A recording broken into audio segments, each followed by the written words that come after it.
रेशम और रफ्तार। एपिसोड 6। राज की गहराई और एक अनचाही शाम। महक उस रात सो नहीं पाई। कान में वो भारी आवाज और सामने आर्यन का वो बदला हुआ चेहरा बार बार घूम रहा था। अगले दिन ऑफिस में उसका मन काम में कम और उन सवालों में ज्यादा था। उसने फैसला किया कि वो ईशान से कुछ जानने की कोशिश करेगी, लेकिन संभल कर। शाम को जब वो विला पहुंची तो हॉल में सन्नाटा था। दादी कहीं बाहर गई थी। महक ऊपर ईशान के कमरे में जाने ही वाली थी कि उसे लाइब्रेरी से तेज बहस की आवाज आई। आर्यन, तुम कब तक खुद को इस तरह सजा दोगे? जो हुआ उसमें तुम्हारी गलती नहीं थी। ये दादी की आवाज नहीं थी, कोई और था। काफी हो गया समीर, दोबारा इस घर में उस हादसे का जिक्र मत करना। आर्यन की आवाज में वैसी ही दहाड़ थी जो महक ने ऑफिस में सुनी थी। महक तेजी से सीढ़ियां चढ़ गईं। कमरे में ईशान खामोश बैठा था। आज वो खेलने के मूड में नहीं लग रहा था। महक ने उसके पास जाकर धीमे से पूछा, ईशान, आज तुम उदास क्यों हो? और वो नीचे कौन है? ईशान ने खिड़की के बाहर देखते हुए कहा, वो समीर अंकल हैं, भाई के पुराने दोस्त। वो जब भी आते हैं भाई और भी ज्यादा गुस्सा करने लगते हैं। दीदी, क्या भाई कभी खुश नहीं होंगे? महक ने ईशान का हाथ थामा। सब ठीक हो जाएगा ईशान, तुम बस अपनी पढ़ाई पर ध्यान दो। तभी दरवाजा खुला और आर्यन अंदर आया। उसके चेहरे पर तनाव साफ था। मिस महक, आज का सेशन यहीं खत्म कीजिए। मुझे और ईशान को एक फैमिली डिनर पर जाना है। महक अपना बैग समेटकर नीचे आई।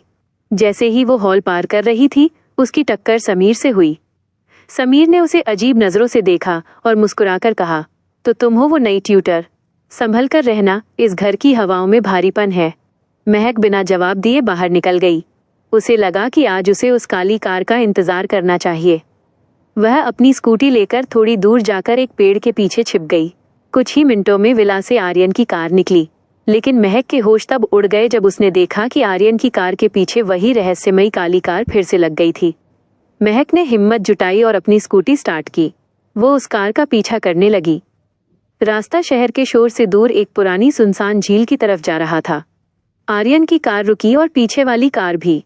महक थोड़ी दूरी पर रुक गई। उसने देखा कि आर्यन कार से उतरा और काली कार के पास गया। उसे लगा कि शायद आर्यन को खतरा है, लेकिन जो उसने देखा वो और भी चौंकाने वाला था। काली कार का शीशा नीचे हुआ और आर्यन ने अंदर बैठे शख्स को एक लिफाफा थमाया। आर्यन के चेहरे पर गुस्सा नहीं, बल्कि एक अजीब सी बेबसी थी।